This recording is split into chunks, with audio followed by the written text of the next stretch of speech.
Hi, welcome to the world of super topics. സ്നേഹത്തിന് വില കൽപ്പിക്കുന്ന ഏതൊരു മനുഷ്യന്റെയും കണ്ണു നനയിക്കുന്ന വാർത്തയാണ് കഴിഞ്ഞയാഴ്ച ന്യൂയോർക്കിൽ സംഭവിച്ചത്. സോഷ്യൽ മീഡിയയിലൂടെ താരമായി ധാരാളം ആരാധകരെ നേടിയെടുത്ത പീനട്ട് എന്ന കുഞ്ഞണ്ണാൻ ഇനി ഓർമ്മകളിൽ മാത്രം. അപകടമോ അസുഖമോ ഒന്നുമല്ല പീനട്ടിന്റെ മരണകാരണം എന്ന് കേട്ടപ്പോഴാണ് ഏറ്റവും സങ്കടമായത്.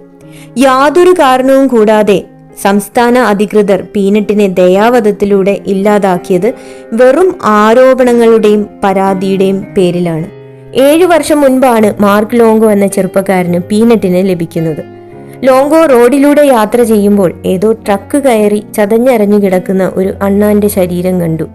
ലോങ്കോ അടുത്തേക്ക് ചെന്ന് നോക്കുമ്പോൾ കണ്ടത് വളരെ സങ്കടപ്പെടുത്തുന്ന ഒരു കാഴ്ചയായിരുന്നു. ജീവനില്ലാതെ കിടക്കുന്ന തന്റെ അമ്മയുടെ അരികിൽ നിസ്സഹായനായി ഇരിക്കുന്ന ഒരു കുഞ്ഞ് അണ്ണാൻ. അവനെ അവിടെ ഉപേക്ഷിച്ചിട്ട് പോരാൻ ലോങ്കോയ്ക്ക് കഴിഞ്ഞില്ല. ലോങ്കോ അവനെയും കയ്യിലെടുത്ത് വീട്ടിലേക്ക് നടന്നു. അവന് പീനട്ട് എന്ന ഓമന പേരും ഇട്ടു. പീനട്ടിന് ആ വീട്ടിൽ ധാരാളം സുഹൃത്തുക്കൾ ഉണ്ടായിരുന്നു. കാരണം ലോങ്കോയുടെ വീട് മുഴുവൻ വളർത്തുമൃഗങ്ങളാണ്. മൃഗസ്നേഹിയായ ലോങ്കോ അവനെ സ്വന്തം മകനെ പോലെയായിരുന്നു കണ്ടിരുന്നത്. 300-ലേറെ ജീവികളുള്ള ആ വീട്ടിൽ പീനട്ടിന്റെ ഏറ്റവും അടുത്ത സുഹൃത്ത് ഫ്രെഡ് ആയിരുന്നു. അവൻ ഒരു രക്കൂണാണ്. രണ്ടുപേരും എപ്പോഴും ഒന്നിച്ചായിരുന്നു നടന്നിരുന്നത്.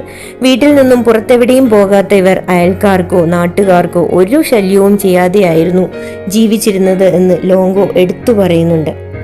ഇൻസ്റ്റാഗ്രാമിലൂടെയും ടിക്ടോക്കിലൂടെയും ലോങ്കോ ഇവരെ ജനങ്ങൾക്ക് പരിചയപ്പെടുത്തി. അങ്ങനെ പീനട്ട് എന്ന കുഞ്ഞണ്ണാൻ ഒരുപാട് ആരാധകരെ നേടിയെടുത്തു. അവന്റെ അനുസരണയോടുകൂടിയുള്ള പെരുമാറ്റവും കളികളും ലോങ്കോ ക്യാമറയിൽ പകർത്തി എല്ലാ വിശേഷവും ആരാധകരോട് പങ്കുവച്ചു. ഇൻസ്റ്റാഗ്രാമിൽ പീനട്ടിന് 8 ലക്ഷത്തിലേറെ പേരാണ് ഫോളോവേഴ്സ് ആയിട്ടുള്ളത്. പരിസ്ഥിതി സംരക്ഷണ വകുപ്പിന് ലഭിച്ച അജ്ഞാത പരാതികളാണ് പീനട്ടിന് വിനയായത്. മനുഷ്യരെ കടിച്ചാൽ പേവിഷബാധ ഉണ്ടാകുമെന്നായിരുന്നു പരാതി. അങ്ങനെ ഒക്ടോബർ 30-ന് പരിസ്ഥിതി സംരക്ഷണ വകുപ്പ് ഉദ്യോഗസ്ഥർ ഒരു മുന്നറിയിപ്പും നൽകാതെ ലോങ്കോയുടെ വീട്ടിലേക്ക് കയറി ചെന്നു. ക്രിമിനൽ കുറ്റവാളികളോട് പെരുമാറുന്നത് പോലെയാണ് തങ്ങളോട് അവർ പെരുമാറിയതെന്ന് ലോങ്കോ പറയുന്നുണ്ട്. പരിശോധന നടത്താൻ ഉത്തരവുണ്ടെന്ന് പറഞ്ഞ് അവർ പീനട്ടിനെയും അവന്റെ കൂട്ടുകാരൻ ഫ്രെഡ് എന്ന റക്കൂണിനെയും കൂടെ കൊണ്ടുപോകാൻ ശ്രമം നടത്തി. അപരിചിതരോടൊപ്പം പോകേണ്ടി വരുമെന്ന ഭയത്താൽ രക്ഷപ്പെടാനുള്ള ശ്രമത്തിനിടയിൽ പീനട്ട് അധികൃതരിൽ ഒരാളെ കടിക്കുകയും ചെയ്തു. അങ്ങനെ പ്രശ്നം വഷളായി. പേവിഷബാധയുണ്ടോ എന്ന് സ്ഥിരീകരിക്കാൻ ദയാവധം നടത്തണമെന്നായിരുന്നു കോടതി വിധി.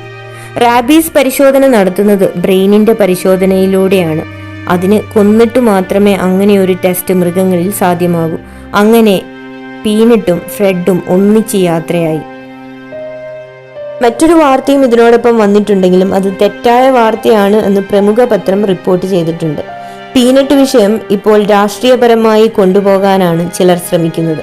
ട്രംപിന്റെ തിരിച്ചുവരവിൽ പല ഘടകങ്ങൾ കാരണമായി കാണുന്നുണ്ടെങ്കിലും പീനട്ടിനെ കൊന്നൊടുക്കിയ ബൈഡൻ ഗവൺമെന്റിനോടുള്ള ജനങ്ങളുടെ ശക്തമായ രോഷം അതിലൊന്നാണോ എന്നും പറയുന്നുണ്ട്. പീനട്ടിന് പരിശീലനം നേടിയ മൃഗമെന്ന നിലയിൽ ഗവൺമെന്റിന്റെ അംഗീകാരം ലഭിക്കുന്നതിനുള്ള ലീഗൽ പേപ്പേഴ്സിന്റെ വർക്കുകളൊക്കെ നടന്നുകൊണ്ടിരിക്കുകയായിരുന്നു. അതിനിടയിലാണ് പരിസ്ഥിതി ഉദ്യോഗസ്ഥരുടെ ഈ ഒരു ഇടപെടൽ എന്നാണ് ലോങ്കോ പറയുന്നത്. Justice for peanut and Fred എന്നുള്ള ഹാഷ്ടാഗ് ഉപയോഗിച്ചുകൊണ്ട് അമേരിക്കൻ ജനത ശക്തമായി രംഗത്തിറങ്ങിയിരിക്കുകയാണ്.